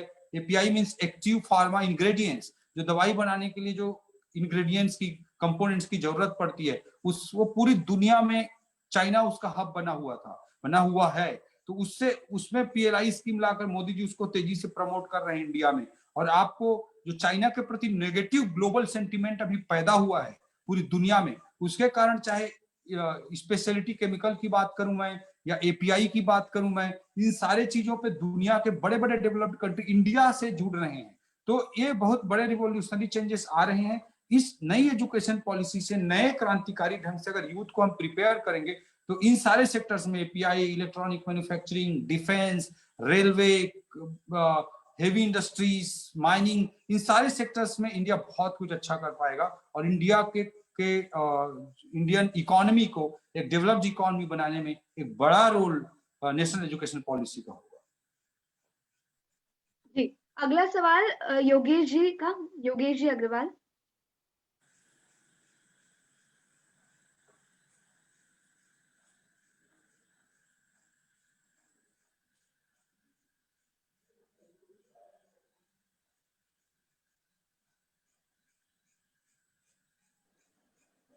हेलो। हाँ योगेश। मेरा नाम योगेश अग्रवाल है। आई am doing PhD from IIT Guwahati. Sir मेरा सवाल है कि ये हमारा देखिए देखा जाए तो बेसिकली सबसे ज्यादा प्रॉब्लम जो है वो है स्कूल एजुकेशन में, कि स्कूल एजुकेशन आजकल बहुत महंगी हो गई है सर, सभी के लिए अवेलेबल नहीं है सर। और हम कह रहे हैं कि जैसे आपने अभी बताया था कि जो सरकारी स्कूल हैं उनकी स्थिति सही नहीं है, हालात सही नहीं है, क्योंकि वो कम्युनिटी के अंडर चले गए हैं, कम्युनिटी कंट्रोल में चले गए थे। पहले कम्युनिटी कंट्रोल में थे, अब नहीं है कंट्रोल में। अब वहां पर कोई एजुकेशन लेना नहीं चाहता है सर। उस चीज को सर बड़ा, जैसे अब उसी चीज कोई अगर चाहता है कि हम अपने बच्चों को सरकारी स्कूल में पढ़ाए, तो वहां पर प्रॉब्लम ये है कि वहां पर फैसिलिटीज नहीं है। तो सर इसमें फैसिलिटीज को तो बढ़ावा गवर्नमेंट को देना पड़ेगा। इस शिक्षा नीति में ये प्रॉब्लम तो है कि सर इसमें कोई भी बढ़ावा नहीं दिया गया है कि हम सरकारी स्कूल को डेवलप करें। नहीं, 6% ऑफ जीडीपी की जो बात कही गई है योगेश, वो इसी दृष्टिकोण से कही गई है कि जो रिसोर्सेस हैं उसका एलोकेशन बढ़ा के जो गवर्नमेंट एजुकेशन सिस्टम है उसमें क्वालिटी को इनहैंस किया जाएगा। इसीलिए 6% जीडीपी का जो प्रोविजन है उसी डायरेक्शन में है, एक इंपॉर्टेंट चीज। बट निश्चित रूप से आपका कंसर्न और आपकी एंजाइटी स्वाभाविक है और ये बड़ा चैलेंज भी होगा हम सब के लिए। जो डिटेलिंग अब इसकी होती जाएगी। 6% ऑफ जीडीपी का जो पर्पज है वही है। 6% ऑफ जीडीपी एक्चुअल में इन्वेस्ट हो पाता है सरकारी एजुकेशन सिस्टम में। तो देखो नवोदय विद्यालय, केंद्रीय विद्यालय भी तो सरकारी ही है ना। हम तो ऐसी स्कूल खड़ा कर सकते हैं ना। दिल्ली है ना, दिल्ली में काफी कुछ अच्छा काम हुआ, दंतेवाड़ा में बहुत कुछ काम हुआ, आप जाकर खुद देख सकते हैं। तो जब हम इन्वेस्टमेंट को इनहैंस करेंगे सही तरीके से तो निश्चित रूप से उस डायरेक्शन में बड़े चेंजेस आएंगे। और दूसरा जो right to education act pass हुआ है देश में, उसमें एक प्रोविजन है कि प्राइवेट स्कूल है उसमें 25% सीट गरीब बच्चों को के लिए रिजर्व रहेगी, बीपीएल बच्चों के लिए। उसको भी सही तरीके से इंप्लीमेंट करने की जरूरत है। कभी उस पर भी डिटेल वर्कशॉप कर सकते हैं। मैंने रायपुर में उस पर बहुत सारे एक्सपेरिमेंट किए थे योगेश। उसमें जो हिंदी मीडियम मूवी जो बनी थी, इरफान, क्या नाम है उनका, जो गुजर गए यार कैंसर से, जी इरफान खान। जो इरफान है, उन्होंने हिंदी मीडियम मूवी जो बनाई उसी पर था कि जो राइट टू एजुकेशन में 25% सीटें जो जैसे होती थी वो अमीर वर्ग से उनको दिखाया गया था।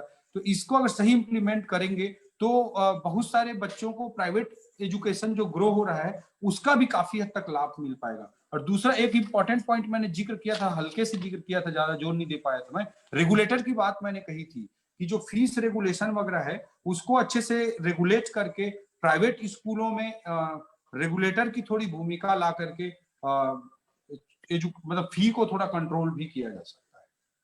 तो there should be a composite policy, composite working in that direction. But it's really challenging. Fully agree with you कि उस स्थिति से जहां पे सरकारी स्कूलिंग सिस्टम नीचे नीचे जाता जा रहा है वहां से पूरी तरह से यू टर्न करके चीजों को ऊपर ले जाना बड़ी चुनौती है। But everything is possible if entire society and country will be committed for this cause. जी सर, वरुण रिडवानिया जी पूछ रहे हैं कि न्यू एजुकेशन पॉलिसी के तहत ऐसा नहीं हो सकता कि कलेक्टर के बच्चे गवर्नमेंट ऑफिसर या जो भी गवर्नमेंट ऑफिसर्स के बच्चे हैं वो गवर्नमेंट स्कूल में पढ़ाई करें, और अगर ऐसा होता है तो जी गवर्नमेंट स्कूल की कंडीशंस अच्छी हो जाएगी, तो क्या ऐसा संभव है? देखिए, मतलब ये बोलना कि मतलब मैं फुल्ली, सबसे पहले तो मैं स्पष्ट कर दूं मानसी जी कि इस थ्योरी से मैं पूरी तरह से सहमत होता हूं और हर कलेक्टर को, हर मंत्री को, मुख्यमंत्री को, नेता को, जो सिस्टम के महत्वपूर्ण लोग हैं उनको सरकारी स्कूल में पढ़ाना ही चाहिए। पूरी तरह से मैं सहमत हूँ। बट मेरा ये पॉइंट है कि इसको कई बार लोग मतलब वो की तरह से देखते हैं कि तुम भी पढ़ाओ। ऐसा मैं बोलना चाह रहा हूं कि हम ऐसा क्यों नहीं सोच सकते कि हमारे देश के एजुकेशन सिस्टम को हम ऐसा बनाएंगे कि हर कोई वहां पे पढ़ाने के लिए मजबूर हो जाए। आपने नेतरहाट स्कूल का नाम सुना होगा, झारखंड में नेतरहाट स्कूल है, हिंदी मीडियम का स्कूल है, लेकिन उसमें एडमिशन के लिए डीपीएस आरकेपुरम से ज्यादा कंपटीशन होता है, सरकारी स्कूल ही है। तो इस तरह के स्कूल्स हम जनरेट करें, दैट इज माय पॉइंट, ठीक है। और निश्चित रूप से एक ओवरऑल पॉलिसी, एक ओवरऑल रिवॉल्यूशन, एक ओवरऑल कैंपेन, एक बड़े अभियान का रूप देना पड़ेगा, और उसमें निश्चित रूप से एक हिस्सा होना चाहिए कि कलेक्टर हो, मंत्री हो, सीएम हो अपने बच्चे को सरकारी स्कूल में पढ़ाए, ये भी उसका पार्ट होना चाहिए। Fully agree. बिल्कुल सर, बिल्कुल। किरण पवार जी पूछ रही है कि बच्चों को शिक्षा के साथ साथ संस्कारों पर भी ध्यान देना जरूरी है, तो क्या नई एजुकेशन पॉलिसी में उस पर भी ध्यान दिया जाएगा? निश्चित रूप से, जैसे जो multi disciplinary system, multi entry, multi exit system में जो लाए गए हैं फ्रेमवर्क के रूप में, इन सबके पीछे एक ओवरऑल रिवॉल्यूशन है।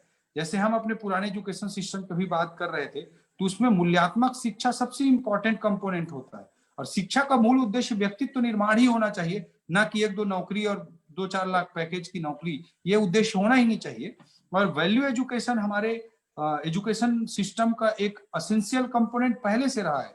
भगवान राम का हम देखते हैं, रामानंद सागर के रामायण सीरियल में देखते हैं कि कैसे वो जाते हैं, कैसे वहां सीखते हैं, वहीं बचपन में कैसे राक्षसों के साथ लड़ाई करते हैं, या गुरु की कैसे सेवा करते हैं, बड़ों का सम्मान करना सीखते हैं, छोटों से स्नेह करना सीखते हैं, प्रकृति के सानिध्य में जीवन जीना सीखते हैं। ये सब एजुकेशन है। तो यही एजुकेशन है, और यही हमारी संस्कृति है, यही हमारे मूल्य हैं। और हमारी संस्कृति और हमारे मूल्य इतने उदात्त और इतने महान हैं कि इस संस्कृति और इस मूल्यों को वैश्विक स्तर पर स्थापित करके पूरी दुनिया का कल्याण किया जा सकता है। ये केवल भारत के हित में या भारत की महत्वाकांक्षा नहीं है कि भारत के मूल्य, भारत की संस्कृति, भारत की सोच दुनिया में लागू हो। मैं मानता हूं कि भारत के मूल्य, भारत की सोच और भारत की संस्कृति दुनिया में अगर लागू होती है तो दुनिया के हित में है, क्योंकि यही वो सोच है, यही वो संस्कृति है जो प्रकृति से हमें प्यार करना सिखाती है। पश्चिम का तो पूरा विकास मॉडल प्रकृति के शोषण पर आधारित है, एक्सप्लॉयटेशन ऑफ नेचर, वही प्रकृति पर विजय प्राप्त करने पर पूरा उनका डेवलपमेंट मॉडल आधारित है। उसी कारण से हम देखते हैं कि औद्योगिकरण के बाद पूरी दुनिया और अर्थ में किस तरह से ग्लोबल वार्मिंग हुई, किस तरह से ओजोन लेयर का डिके हुआ, किस तरह से जलवायु परिवर्तन हो रहे, क्लाइमेट चेंजेस की इश्यूज आ रहे हैं, वो पूरी दुनिया देख रही है। भारत तो हजारों सालों से चला रहा था। हमारी संस्कृति हमें सिखाती है कि प्रकृति के सानिध्य की संस्कृति है। हम तो पर्वत की पूजा करते हैं, नदी की पूजा करते हैं, पीपल पेड़ की पूजा करते हैं। ये सारा चीज हमारी संस्कृति में रहा है। बड़े बड़े देवी देवताओं के वाहन छोटे छोटे जानवरों को रखा गया है। हमारे सबसे बड़े देवता गणेश जी को माना जाता है, लेकिन उनके वाहन तो चूहा होता है। चूहा तक को इतना महत्वपूर्ण स्थान हमारी संस्कृति, हमारी सोच देती है। सिंधु घाटी सभ्यता में हम देखते हैं कि किस तरह से पशुओं के, पक्षियों के, पेड़ों की पूजा की जाती थी। तो ये हमारी सोच है, हमारी संस्कृति है, हमारे मूल्य हैं। इन सोच, संस्कृति और मूल्यों को निश्चित रूप से एजुकेशन का एक एसेंशियल कंपोनेंट के रूप में स्टैब्लिश करने की भावना है, और उसको स्थापित करेंगे तभी सभी मायने में हम लोग एक व्यक्तित्व विकास का निर्माण कर पाएंगे, व्यक्तित्व का निर्माण कर पाएंगे। और ऐसे व्यक्तित्व का निर्माण होगा, ऐसे सोसाइटी और ऐसी संस्कृति का जब निर्माण होगा और पूरी दुनिया में जब इन मूल्यों को प्रसारित किया जाएगा, तभी वर्ल्ड ऑर्डर, वर्ल्ड पीस, विश्व की व्यवस्था, विश्व की शांति स्थापित हो सकती है। तो भारतीय सोच, भारतीय संस्कृति को पूरी दुनिया में स्वीकार्यता मिलती है और मिलेगी जब भारतीय संस्कृति का वर्चस्व होगा। तो ये केवल हमारी महत्वाकांक्षा के लिए नहीं है, ये दुनिया के हित के लिए है। निश्चित रूप से एजुकेशन पॉलिसी के पीछे भी ये भावनाएं हैं। जी सर, अगला 2 सवालों का जवाब सर एक साथ देंगे, सीमा अग्रवाल जी और यश चतुर्वेदी जी। आप दोनों, पहले सीमा अग्रवाल जी से निवेदन करूंगी, कृपया एक सेंटेंस में अपना क्वेश्चन पूछें। सर नमस्कार। जी नमस्कार सर, मेरा प्रश्न था कि हमारे यहाँ एग्जाम में सेमेस्टर पैटर्न की बात कही गई है।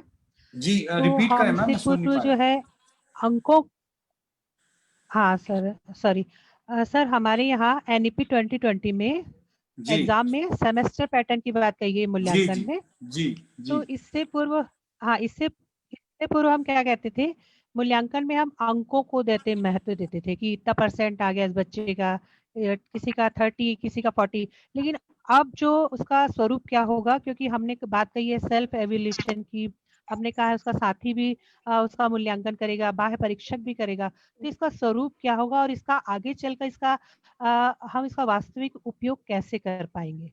यश चतुर्वेदी जी, आप भी अपना सवाल पूछ लीजिए, सर दोनों का जवाब एक साथ दे देंगे। गुड इवनिंग सर, मेरा नाम यश चतुर्वेदी है और मैं एक विधि का छात्र हूँ जी। मेरा सवाल ये है कि जैसा कि आपने बोला कि नवोदय, आर्मी पब्लिक स्कूल हो या आईएएम या आईआईटी, जो भी कॉलेजेस इंडिया के टॉप मोस्ट कॉलेजेस जो हैं हायर एजुकेशन के लिए, वो सारे सरकारी हैं। लेकिन आज हम जिस स्थिति को देखेंगे कि नवोदय में पढ़ने वाला एक छात्र भी आसानी से इंडिया के हायर एजुकेशन के लिए जो टॉप मोस्ट कॉलेजेस हैं, आईआईटी, आईएएम या मेडिकल कॉलेजेस, उन तक पहुंच नहीं बन पाती है। उसके लिए उसे एक महंगी कोचिंग संस्थाओं का जो ट्रेंड है उससे गुजरना होता है। तो हमारी सरकार की ऐसी कोई नीति अभी तक नहीं है जिससे सरकारी स्कूलों में सुधार हो सके। भले एक नई एजुकेशन पॉलिसी अभी लाई गई है, लेकिन फिर भी मूलभूत सुविधाओं का जो सुधार होना चाहिए सरकारी संस्थाओं में, वो ज्यादा देखने को नहीं मिला है, सिर्फ दिल्ली को छोड़कर। तो इस पर आपका मैं थोड़ा सा ध्यान आकर्षण करना चाहूंगा और इस पर आपका रिस्पॉन्स चाहूंगा। जी, एक्चुअली जो ओवरऑल पॉलिसी एक स्टार्टिंग पॉइंट है, मैं पहले भी बातें बोल चुका हूं, उसी को रिपीट करना चाहूंगा यस जी, कि एक पॉलिसी एक स्टार्टिंग पॉइंट होता है। 6% ऑफ जीडीपी की बात करना बहुत बड़ी बात है। अगर उसको सही तरीके से इंप्लीमेंट कर दिया गया तो एक्चुअल में एजुकेशन का नक्शा देश में पलट सकता है, बदल सकता है, उसका सही उपयोग अगर हम कमिटमेंट के साथ कर दिए तो। अब नवोदय में मैं इस बात से थोड़ा असहमत हूं आंशिक रूप से कि नवोदय के बहुत बच्चे बहुत अच्छी जगहों पे पहुंचते हैं। आप आईएएस के ट्रेनिंग एकेडमी में आप पूछेंगे कितने बच्चे नवोदय से, कुछ हाथ जरूर खड़े होंगे। आप आईआईटी में किसी भी जगह जाकर पूछेंगे तो जरूर खड़े होंगे। ये कोचिंग कल्चर आना और ये सब चीजें एक अलग एक इशू है, और निश्चित रूप से मैं बोलता हूँ जब कंपटीशन रहेगा, ज्यादा लोग कहीं एंट्री करना चाहेंगे तो ये सब समस्याएं आती रहेंगी। लेकिन न्यू एजुकेशन पॉलिसी जो बात करता है कि ये कैट की भी बात की, कॉमन एप्टीट्यूड टेस्ट, न केवल परसेंटेज पे बट कॉमन एप्टीट्यूड टेस्ट पे बेस्ड होगा। तो कॉमन एप्टीट्यूड टेस्ट कहीं ना कहीं इसी तरह से बेसिक पर्सनालिटी के जो एस्पेक्ट्स हैं उसको टेस्ट करने की कोशिश है। तो इन सबको मिक्स करके नए कॉलेज में एडमिशन का मॉडल करने की बात किया जा रहा है। इसमें जो डिटेलिंग है वो अभी आए नहीं है। डिटेलिंग जब आएंगी तो इस तरह की चीजें होंगी, और इस बात पर निर्भर करेगा कि कितने अच्छे तरीके से इन भावनाओं को इम्प्लीमेंट किया जाता है। यह देखने वाली चीज होगी और एक चुनौती की भी चीज होगी। दूसरा सीमा जी का प्रश्न है कि उन्होंने कहा कि सेमेस्टर सिस्टम पे बात कही है, और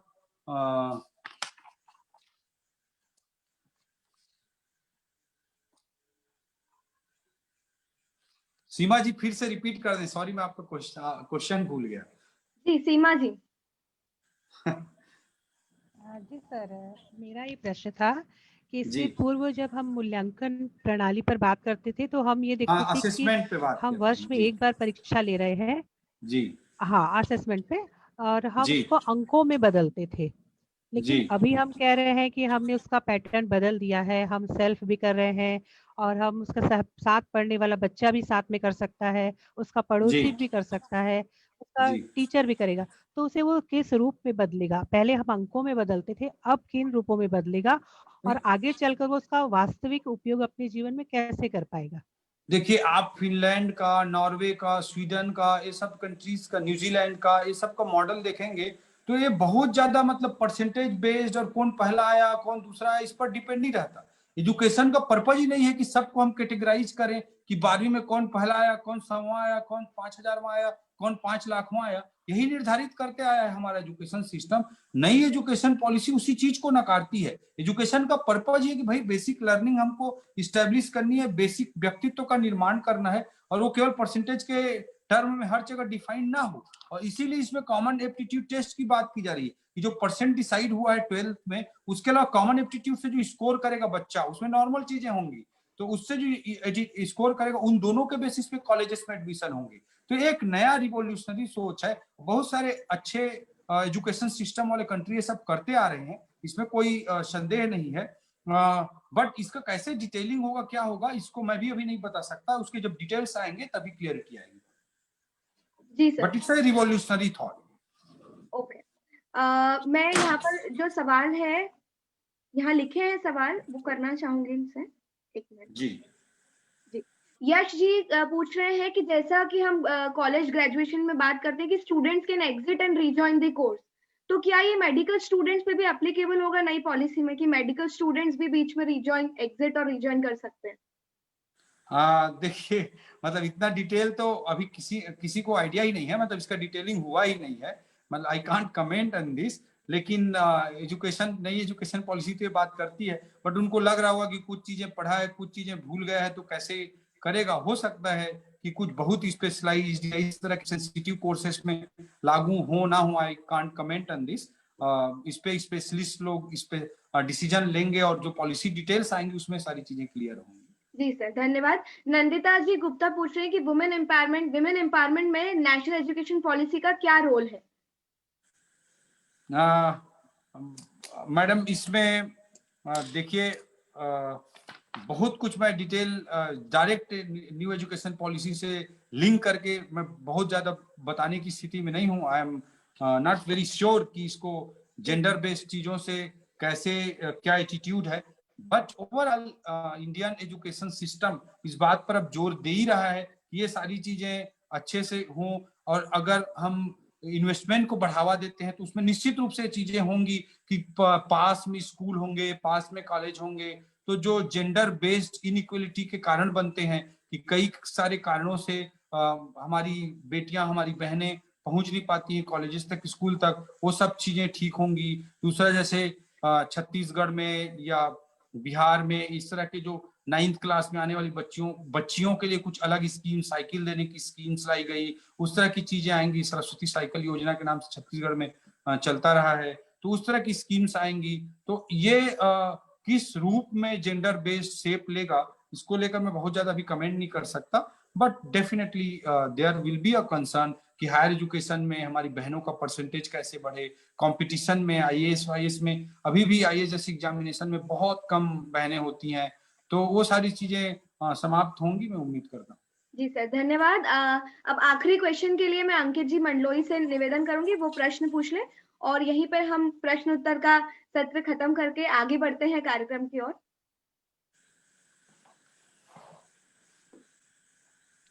नमस्ते सर। जी अंकित जी, नमस्ते सर। मेरा सवाल था, अभी आपने जैसे बताया कॉमन एप्टीट्यूड टेस्ट जी, तो सर जैसा कि इस जो आरक्षण है सर, क्या वो वैसे ही इस टेस्ट पे रहेगा जैसे पहले था? आरक्षण का कॉमन एप्टीट्यूड टेस्ट से कोई लेना देना नहीं है। आरक्षण पे एक अलग वर्कशॉप करेंगे तब शायद ठीक रहेगा। नहीं सर, क्योंकि नई आरक्षण जैसे विषय पे 1-2 मिनट में बात नहीं हो सकती है ना, there will be then lot of confusion will be created sir, क्योंकि नई शिक्षा नीति में जो कॉलेज लेवल एडमिशन है there is nothing to do with reservation of this common aptitude test. जी धन्यवाद। ठीक है सर, प्रश्न तो बहुत सारे आ रहे हैं, लेकिन यहाँ पर ये प्रश्नोत्तर का सत्र समाप्त करना होगा। लेकिन फिर भी मैं एक आखिरी सवाल माही जी शर्मा का लेना चाहूंगी कि नेशनल एजुकेशन पॉलिसी में एकेडमिक क्रेडिट का जो कंसेप्ट आया है, तो उसमें कॉलेज में मल्टी एंट्री और मल्टी एग्जिट सिस्टम होगा, तो यहाँ कहीं ना कहीं हम स्टूडेंट्स की लाइफ में कॉलेजेस और यूनिवर्सिटी में एकेडमिक स्टेबिलिटी जो एक कंसिस्टेंसी होती है वो डिस्टर्ब नहीं होगी? देखिए, वो मेरे ऊपर है ना। अगर मैं एकेडमिक रूप से अपने आप को आगे बढ़ाना चाहता हूँ, अपने फ्यूचर को, तो मैं कंटिन्यू कर लूंगा। ऐसा थोड़ी है कि 2-2 साल के गैप पे ही पढ़ना है। अगर मुझे एकेडमिक रूप से आगे बढ़ना है तो मेरे लिए फ्रीडम है कि मैं 4 साल में कंप्लीट करके निकल जाऊं। लेकिन मेरा अगर कुछ अलग मन है कि मैं भाई स्पोर्ट्स में जाना चाहता हूँ, मैं राइटर बनना भी चाहता हूँ, साथ में कि मैं कुछ और करना चाहता हूँ, तो मेरे लिए फ्रीडम है। तो एक फ्रीडम देता है ये, कोई कंपल्सन तो है नहीं कि 4-4 साल के गैप में करना है। एकेडमिक स्टेबिलिटी जिसको चाहिए, जिसको एकेडमिशियन बनना है, तो उसके लिए है कि कंटिन्यू कर लेगा। दूसरा मतलब इसमें एक और है, मैं पॉइंट बता नहीं पाया था कि जो कंपटीशन एग्जाम आईएएस पीएससी जैसी एग्जाम्स पे जाना चाहते हैं उनके लिए 3 साल का ग्रेजुएशन होगा, और जो एकेडमिक कोर्सेस में आगे बढ़ना चाहते हैं उनके लिए 4 साल का ग्रेजुएशन होगा, और वो 1 साल बाद में एमफिल की जरूरत नहीं पड़ेगी उनको। आगे बढ़ते हुए पीजी करेंगे, फिर डायरेक्ट पीएचडी होगा, एमफिल नहीं होगा। ये भी एक प्रोविजन है। तो एक बाइफर्केशन है कि मैं अपने लाइफ में फोटोग्राफर बनना चाहता हूँ। मुझे लगा भाई सुशांत सिंह राजपूत आज इस दुनिया में नहीं है, वो एक बहुत ब्रिलियंट इंजीनियरिंग स्टूडेंट थे, बहुत ब्रिलियंट इंजीनियरिंग स्टूडेंट थे, बीच में छोड़कर एक्टिंग का उनको शौक हुआ, एक्टिंग की दुनिया में गए, सफल हो गए। तो अगर व्यक्ति इस तरह से कुछ इनोवेशन अपने लाइफ में कुछ एक्सपेरिमेंट करना चाहता है तो वो कर सकेगा। और इसमें ये है कि भाई 1 साल का कोर्स करने पे सर्टिफिकेट कोर्स मिलेगा, 2 साल में डिप्लोमा कोर्स मिलेगा, 3 साल में बैचलर डिग्री हो जाएगी। इसको रिसर्च बेस्ड काम करना है, इसको एकेडमिक्स में आगे बढ़ना, उसको 4 साल का ग्रेजुएशन करना पड़ेगा। तो हमारे ऊपर डिस्क्रिप्शन है कि हमको एकेडमिक रूप से आगे बढ़ना है कि कुछ अलग करना है। हम fully it's a big revolutionary step, जिसके माध्यम से मुझे लगता है बड़े परिवर्तन आएंगे और एक अच्छा स्टेप है। बिल्कुल, धन्यवाद सर। उम्मीद है कि सभी लोगों के प्रश्नों का उत्तर उन्हें मिल गया और हमें कहीं ना कहीं जितने